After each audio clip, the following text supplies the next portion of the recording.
দলের নামে তিনি কোনো নির্দেশ দিতেও পারবেন না। মমতা দলের অর্থ, নথিপত্র বা সম্পত্তি নিয়েও কোনো পদক্ষেপ করতে আর পারবেন না। তিনি দলের নামে নিয়োগ বা নির্দেশ জারি করতে পারবেন না।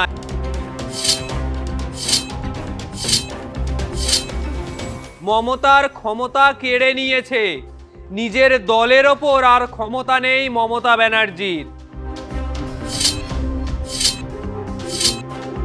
এই ঋতব্রত তৃণমূল আসলে বামফ্রন্ট ও বিজেপির বি টিম। মমতা ব্যানার্জির থেকে তৃণমূলটাই হাইজ্যাক করে নিয়েছে ঋতব্রতরা।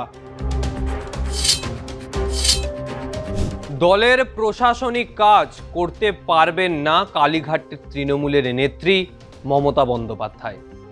দলের নামে তিনি কোনো নির্দেশ দিতেও পারবেন না।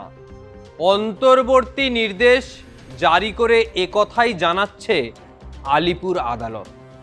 গত সপ্তাহে নির্দেশ দিয়ে আদালত জানায় যে মমতা বন্দ্যোপাধ্যায় সহ কালীঘাট তৃণমূলের নেতারা দলের পদাধিকারী হিসাবে পরিচয় দিতে পারবেন না নিজেদের। দলের ব্যাংক অ্যাকাউন্ট পরিচালনা করতে পারবেন না তারা। এমনকি মমতা দলের অর্থ, নথিপত্র বা সম্পত্তি নিয়েও কোনো পদক্ষেপ করতে আর পারবেন না। এ বিষয়ে কালীঘাট তৃণমূলের সদস্য তথা কালীগঞ্জের বিধায়ক আলিফা আহমেদ বলছেন, আদালতের ওই নির্দেশ নিয়ে এখনই কোনো মন্তব্য আমরা কেউ করব না, দল সবকিছু দেখছে। অন্যদিকে রাজ্যের বিরোধী দলনেতা ঋতব্রত বন্দ্যোপাধ্যায় বলেন, আদালত যা রায় দিয়েছে সেই অনুযায়ী আমরা কাজ করব। অর্থাৎ পোয়া ভারী এখন, কারণ তাদের পক্ষে তো রায়টা আসছে।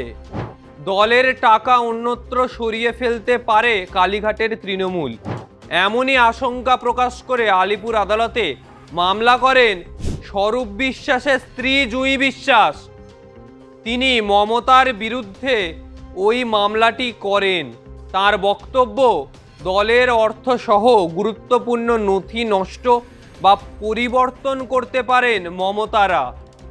আদালত এই বিষয়ে অবিলম্বে হস্তক্ষেপ করুক।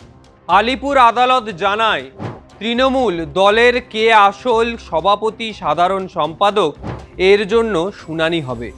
মামলার আশঙ্কার বিষয় নিয়ে আপাতত আদালত অন্তর্বর্তী নির্দেশ জারি করেছে। কোর্টের পর্যবেক্ষণ, প্রতি বছর তৃণমূলের নতুন কমিটি গঠন করা হয়।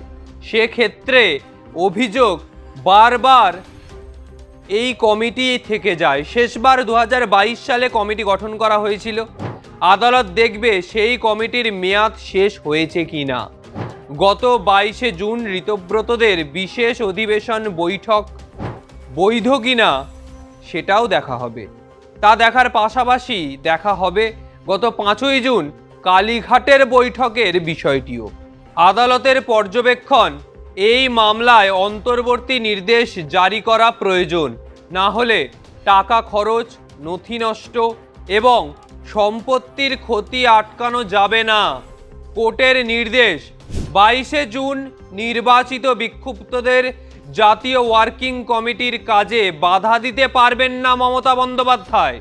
তিনি দলের নামে নিয়োগ বা নির্দেশ জারি করতে পারবেন না। এমনকি তৃণমূলের নতুন ভবন বা অন্য কোনো দলীয় কার্যালয় জোর করে দখল করা যাবে না। এই মামলায় মমতা বন্দ্যোপাধ্যায়ের তৃণমূলের বক্তব্য একেবারেই শোনেননি আদালত, যদিও তাদের মামলায় যুক্ত করা হয়েছে। বিচারক জানান, জরুরি পরিস্থিতি বিবেচনা করে মমতার বক্তব্য না শুনেই আদালত অন্তর্বর্তী নির্দেশ দিচ্ছে। এটি চূড়ান্ত নির্দেশ নয়।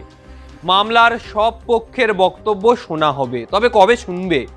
আগামী 6ই আগস্ট এই মামলার পরবর্তী শুনানি। তবে একটা জিনিস স্পষ্ট, মমতা বন্দ্যোপাধ্যায়ের হাত থেকে তৃণমূলের ক্ষমতা একেবারেই উঠে গেছে, সেটা কিন্তু স্পষ্ট।